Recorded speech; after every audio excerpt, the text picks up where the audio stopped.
The Rotary Foundation has generously sponsored the creation of this tape through a Children's Opportunity Grant. If you would like to hand out this tape, you may make copies yourself or order them at this website.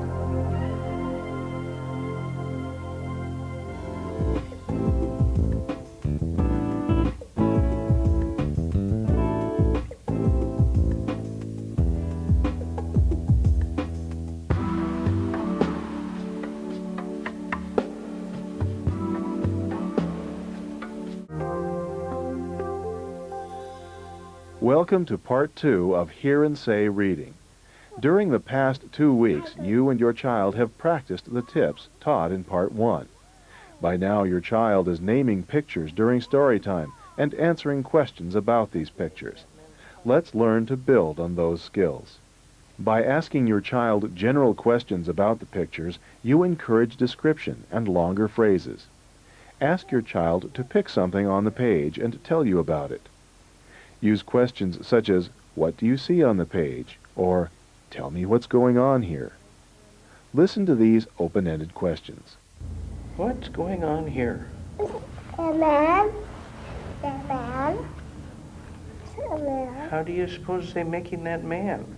Open-ended questions are more difficult than what questions. At first, your child may be able to say very little when asked an open-ended question. Encourage any attempt your child makes to answer. What's that? A book. And look, some sunglasses. When your child runs out of things to say about a page, add one more piece of information. After your child gets used to answering this type of question, they may be able to answer 2 or 3 more questions about what is in the picture. When the child tells you something about a page, praise him or her, and then ask, "What else do you see?" or "What else can you tell me?" Dog. A dog. What else do you see, Sean? Slightly more advanced language can be encouraged by repeating what your child says and adding to it. 1 or 2 words are enough.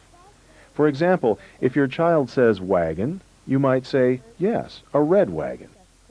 Can you say writing on the table? Why want it? On the table? Yeah. Can you say on the table? Table. So Buzz is writing on the table. Look. Ooh, what is this? Talking.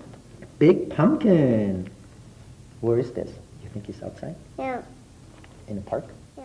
It's important to add only a little information at a time, so your child can imitate you.